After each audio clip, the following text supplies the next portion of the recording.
there's something that Walt couldn't avoid. He lost a buttload of money on it.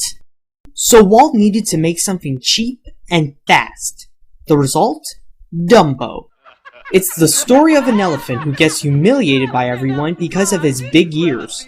With the help of his mouse friend, Timothy, humiliation turns into triumph by using his big ears to fly. The budget for Dumbo was $813,000. They took 18 months to make it, and the running time is 64 minutes. This was an advantage for Walt because his last two films were highly expensive budget-wise. On May 29, 1941, the Disney animator strike occurred. This strike occurred because instead of Disney giving the animators their bonuses like he promised, they would get a lot of layoffs. Some strikers were caricatured as clowns in the movie, who go to hit the big boss for a raise. It lasted 5 weeks, and the studio just wasn't the same anymore. Even though it has a small running time, it is one of the most touching Disney films. The scene where Dumbo's mom holds the young elephant's trunk through the iron bars of a cage is noted as one of the most moving scenes in any Disney film. On its release, it was a Disney miracle because Disney earned the double of what Dumbo cost. It won an Academy Award for Original Music Score and nominated for Best Song for Baby Mine. There's a controversy about the crows because people say that they're black stereotypes. The film's historians say that it's bullcrap. The defense for the crows are that they're free spirits who serves nobody. And they're smart too. Dumbo was supposed to be on the cover of December 1941 of Time magazine, but then Pearl Harbor came in and stole his thunder, thus entering the US in World War II and reduced the box office draw. Now let's move on to Walt's favorite film that he made, Bambi, the story of the life of a fawn that grows up with a rabbit called Thumper and a skunk named Flower. And to be honest, that's pretty much it. Started in 1936, Walt wanted to achieve a tricky goal, realism. And it was going to be pretty hard since the characters are all animals. The artist heard lectures from animal experts, made field trips to the LA Zoo, watched nature footage shots in the Forest of Maine, and even studied the movements of 2 fawns that were donated to the studio. Because of the details Walt wanted and trying to take care of the fawns, the film was majorly delayed. It was supposed to be the second film released by Disney, but it was well worth it because the animators remembered the day Walt said for their work. Fellas, this stuff is pure gold.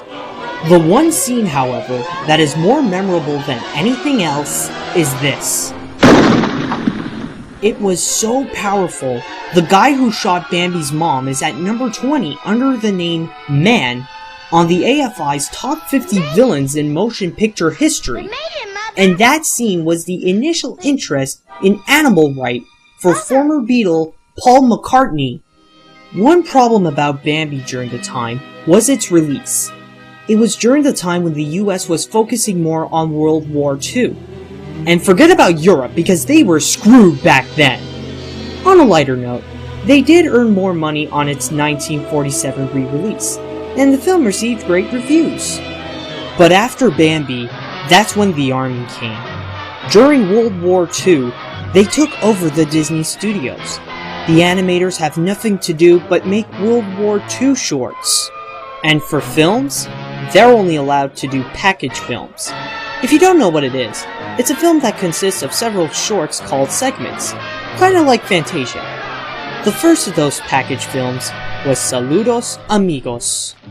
During the end of the Disney's animator strike, Walt Disney took a trip to South America as a goodwill ambassador, along with some of his crew.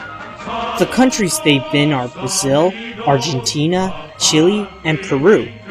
Anyways, back onto Saludos Amigos. The 4 shorts include Lake Titicaca, where Donald Duck is visiting the place with a llama. Then it's Pedro, a small airplane from Chile who replaces his dad to deliver some mail. Then there's El Gocho Goofy, where Goofy, as an American cowboy, was taken by some Argentinian pampas to learn the ways of the native Gocho. If you don't know what's a pampa or a Gocho, let me tell you, you're not alone. Anyways, it was later edited to remove one scene where Goofy was actually smoking. And lastly, there's Aquarela do Brasil, where Donald is learning about South America and the samba by a new character, José Carioca, a Brazilian parrot who has the opposite personality of Donald by being calm and joyful. Today he's not used often than the other Disney characters, as he's one of the few that's an open smoker.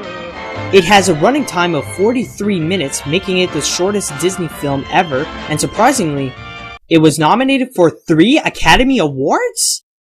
The next package film is more like a sequel to Saludos Amigos, The Three Caballeros. Even though it's called a package film, it actually has a main story. It's about Donald's birthday and he gets 3 presents.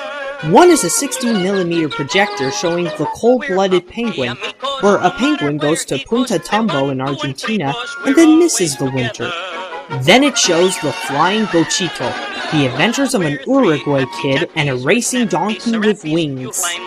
The second gift is a pop-up book where Donald goes in it and ends up in the Brazilian state Bahia.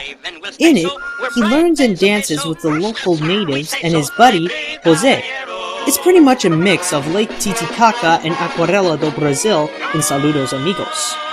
His third present is actually another new character called Pachitos Pistoles, a Mexican rooster who likes to shoot his guns like Yosemite Sam.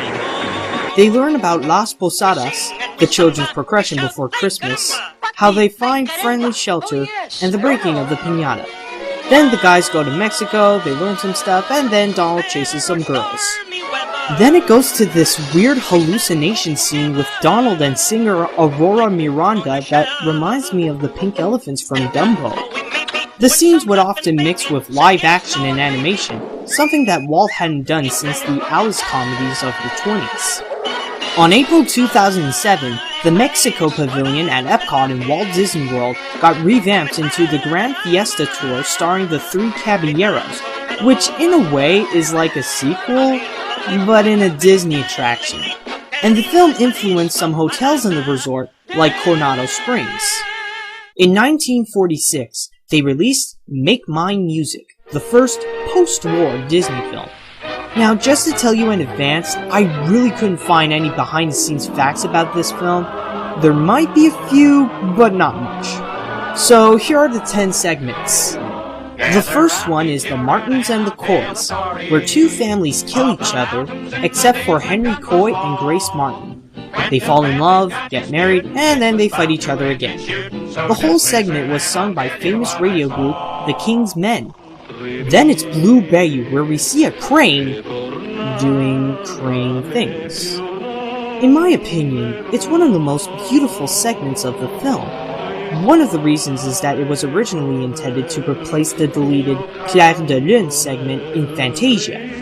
Then it's All the Cats Join In, where a pencil draws some animated 40s kids dancing to malt shop music. The segment Without You is pretty much Andy Russell singing about being single sucks. Amen to that. Then it's the famous Casey and the Bat, the famous poem about a cocky baseball player named Mighty Casey who loses his touch and now sucks at baseball. Then it's 2 silhouettes, which is pretty much 2 live-action silhouettes dancing in an animated background, nothing special. Another famous one is Peter and a Wolf, an adaptation of Prokofiev's composition of a Russian boy trying to catch a wolf. After You've Gone is a musical cartoon fantasy with living instruments dancing around. Johnny Fedora and Alice Bluebonnet tells the romantic story of hats. Yeah, I really don't get this. Finally, is The Whale Who Wanted to Sing at the Met, where a whale who swallowed an opera singer dreams about singing at the opera. Then he wakes up, gets harpooned, and dies. The end.